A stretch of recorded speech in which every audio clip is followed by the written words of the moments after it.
still a night out. Yep. I feel different. You were in there for 20 minutes. 20 minutes can change you. Not really. I'm a con now. Not quite. I've got a rap sheet. No, you don't. Hey Aju, so congratulations on winning the 11-Second Club. This animation looks really good and you should be very proud of yourself for the work that you've done on this. So really, really good job. My name is Nicole Herr. I am a freelance senior character animator. Right now I'm a lead animator for a small company called Weaver. Things that I've worked on most recently a lot of games, television commercials. My most recent film that I worked on is the upcoming Lion King, of which I did previs on. So if you want to know more about me, just go to my website. It's www.nicoleherr.com. All right, so let's take a look at your animation. This is looking really good, and you should very much be proud of yourself for it. So let's play it real quick.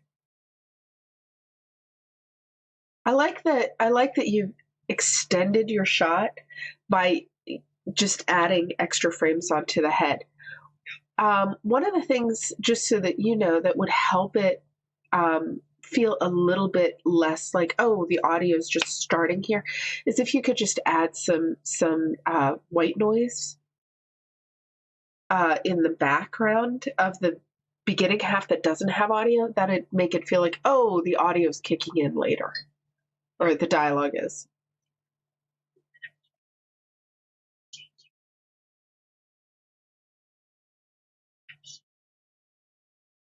All right. I love that this animation is traditionally done.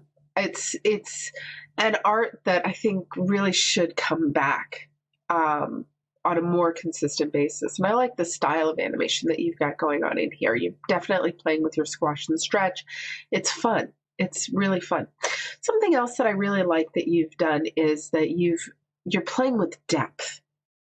You're not keeping your characters on this like flat level. You're actually having him come up through this ground here and take a step forward, so that he's actually got two different depth levels that you're really playing with. And I like that you've done that, because it means to me that you're actually paying attention to the fact that not only are the characters physically interacting with each other, but also they're physically interacting with their environment. That's a huge thing to actually do. All right, so taking a look at each part. So he comes up through the ground. This is great.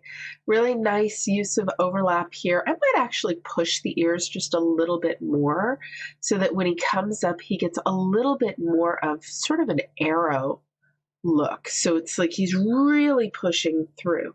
Don't be afraid to really, really push your work. Get those very big creative shapes going. It's up through. That's cool. And one of the things with traditional is you can use these holds. So like your body's stopped here, but your ears are starting to go. Traditional is a lot more in that. It's a lot more forgiving than computer animation. So it's nice to see you using that. Right, it goes over. That's cool. Nice action. Watching the nose. You've got a good arc going through. Coming back here. I like the spacing here. It's nice and big. The nose is a hot spot. So with the nose, we can really track what the head is doing. And I like your spacing here. So you can really definitely go in and see it. And of course, you're working on twos because it's traditional. But I would put in just maybe a little tiny bit of more of a hold in here. And the reason for that is that you see your spacing is big and your timing chart is basically that, and you're static out. But if you put in one extra key and maybe do a slight overshoot settle, that'll give it a little bit more of a snappy feel. At least the overshoot settle would give it to you. All right, but you come here and you just lock on this frame. If you overshoot and come back just a little bit, it'll make it snappier. All right, and you come up. This is cool. Same note on the ears here. When you come up, you're definitely pushing this one more. Don't be afraid to really pull it in. And the idea is then that way, then you get here and you'd actually be able to pull your ears up more. All right, to get more of that overlapping action going. And then here you're coming up. You know, I wouldn't be afraid to push these ears just a little bit more to just get a little bit more of a sense of that overlapping action. And then here he's coming forward, just mess with the ears a little bit. All right, because really on this character, the ears are the really floppy part that you're playing with the most. Here, I love this, but put a hold. This is a great moment. You're holding it for a couple frames, but really hold it. This is a living hold moment. Why would you put a hold here? The idea is give your character time to breathe and think, I am free. I am truly, truly free.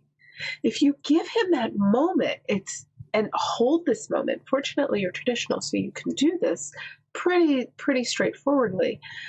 Put the hold here and give your character a little bit more time to breathe, a little bit more time to think, I'm free.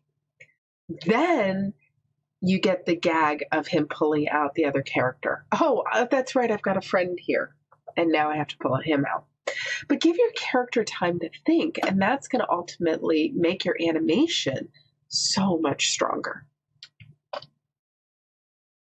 All right, and I would even put a tiny little bit more of a hold here, just a little bit.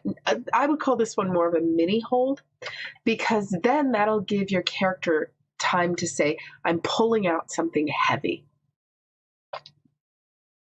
All right, you get this little adorable kitten. I love the character design that you've got going on in here.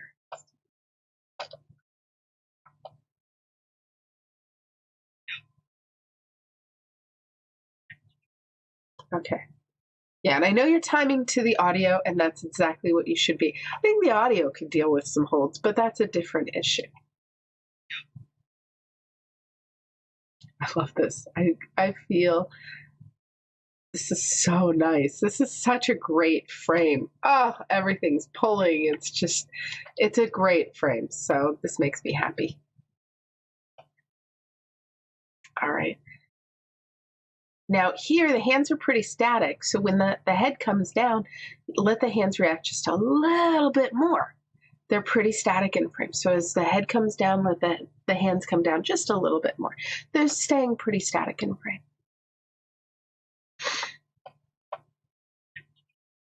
I love that. You're in there for 20 minutes. It's like the cat has pockets. It's awesome. This is fun.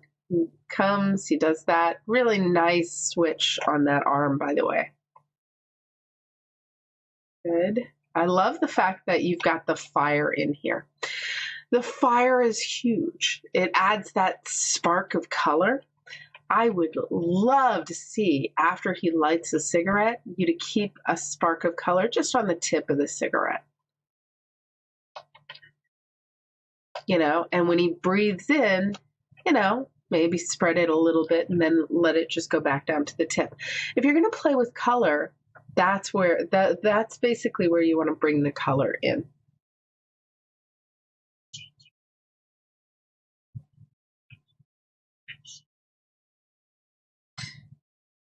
No, you don't. That's so nice. I love the kitten climbing up the other character. I think that actually works really well. It helps add just a little bit to this big character and this little character. It's just a really nice setup. So comes in, nice swing.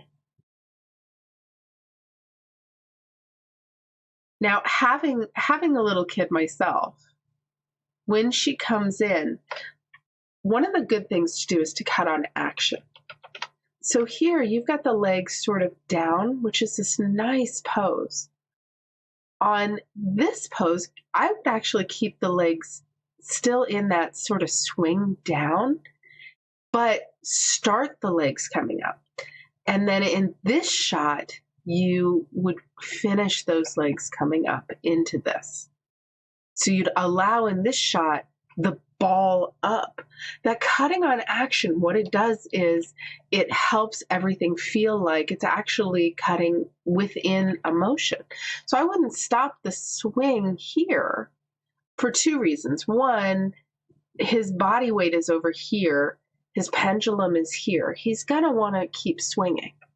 So technically, his body in this shot would be still sort of swinging over. So I would keep a little bit of a swing happening in this shot, just ever so slightly.